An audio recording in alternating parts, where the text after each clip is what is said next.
G'day again guys, and thank you for joining me. I must say it feels like a really long time between videos. This piece just took me so long to complete. Now, this drawing started out on New Year's Day. As a little bit of a treat for the kids, we took them down to the beach for a takeaway dinner. And as we sat and we watched the sunset over the waves, we heard this huge rustling in the bushes behind us. And we turned around and suddenly we saw this little fella sitting at the base of the table. Now, we have a lot of water dragons around here where I live. I see them all of the time, and I've really wanted to draw one for so long, but they're really fast and flighty.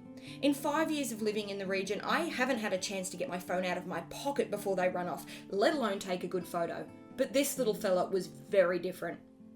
Obviously, living right there on the beach, he had become really used to people, and clearly knew that he just had to wait at the base of that table for something tasty to drop down.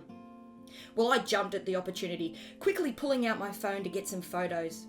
And apparently, this little dragon was willing to model for his dinner, as he casually turned his head and struck a range of poses in that gorgeous sunset lighting, allowing me to get in really close and take some very detailed photos. Now, I know it was most likely the wrong thing to do, but this little guy had definitely earned his dinner, and I certainly shared a few chicken strips before we left. So now that I had all of these wonderful photos, I needed to decide what I was going to do with them. How was I going to crop these images? Which pose was I going to choose? And most importantly, how much detail was I going to add?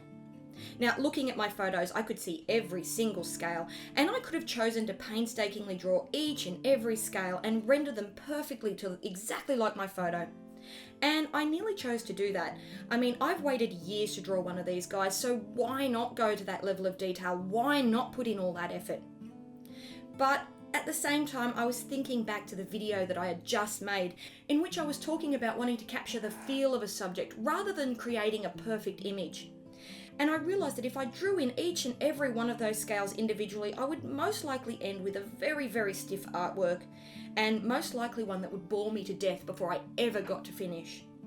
So I decided to take a little bit of a risk, and what at the time did feel like a bit of a cheat. I started out by drawing only the very basic structures of this lizard, the position of the eyes and nostrils, some of the major spikes and skin folds, and pretty much left the outlines at that. And then I took a deep breath. I wasn't sure what I was planning to do was going to work out. Was I going to get the texture that I wanted, or was I going to spend a ton of time and money on something that was just going to be a bit of a flop? Well, I suppose the fun's in finding out, so I started the colouring. I chose 2 light colour pencils, my ivory polychromos for the areas of warm lighting, and a cool grey one for cooler spots, and I started really scribing those scales into my paper. Usually with colour pencil I use a very light hand. In fact, very rarely do I actually burnish any part of my paper. Now, burnishing is when you use your pencils really heavily and you really essentially start polishing the surface of your paper. Generally, this is done at the end of a piece, sort of as a finishing touch, since once you get the tooth of your paper really flat, you generally can't get too much more colour to adhere to the surface. But in this case, flattening out my paper was my first step. And I used that ivory and cool grey pencil, pressing very hard and quite carefully to map out the size and shape and direction of each of those scales. Now, this turned out to be quite tricky since, one, I've got a little bit of arthritis in my fingers, and it actually made this process a little bit painful. And working with those light colours on light paper under the bright studio lights that I use was really tiresome to my eyes. This meant that I needed to work in small areas and take a lot of fairly regular breaks from the piece. While I wasn't tediously drawing out each and every single scale, this process still took a really long time. Once I had those scales scribed in, I used my darker colours on top. Holding these darker colours really quite lightly, I just dusted layers of colour over the top of my scribed scales. Now, this would be the test on whether this technique was going to work. I built up a few layers of darker colours, and then I used my OMS to melt them down into the paper, and it worked. As those darker greys and greens and blues were dissolved by the solvent, they dissolved beautifully down between the areas of burnished paper, leaving a very scaly texture in place. I kept working around the piece, and I was surprised by how much the scales changed shape around his body. Small irregular scales on his face, moving down to some larger, more oval scales on his jaw, the triangular scales on his legs, and the almost perfectly round scales on his body. In each area I had to be super careful to check my reference photo because those shapes made a huge impact on the final anatomy of this lizard, and it would have been so easy to get that wrong. So I broke him down into sections and I really studied each and every area before I started scribing scales, since a major problem with this technique is there really is no undo if I misplaced a scale. Once that paper is damaged, there's not much I can do to fix that without using the brush and pencil products, so I needed to make sure to take my time. As I worked, I found that the major advantage to this technique was my ability to shift and glaze my colours as I worked.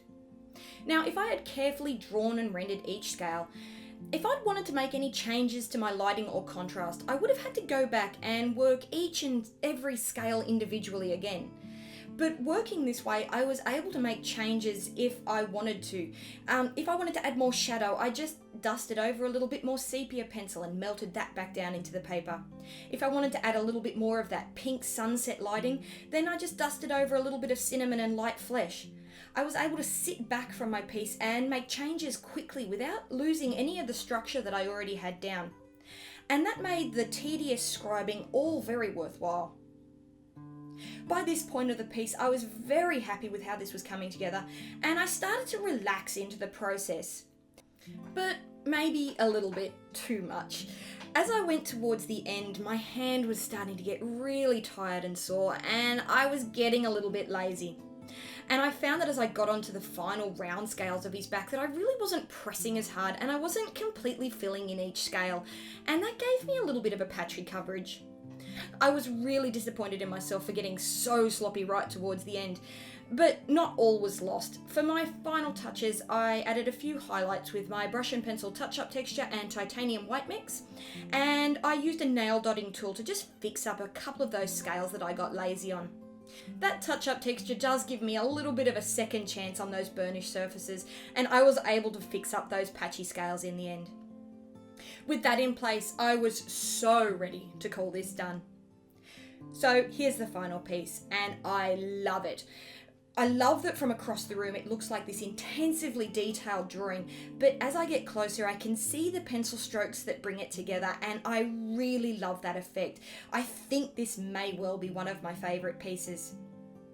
Now, just by the by, if you like him too, there are prints available over in my Etsy shop now. As always, I would just like to take a moment to thank my patrons.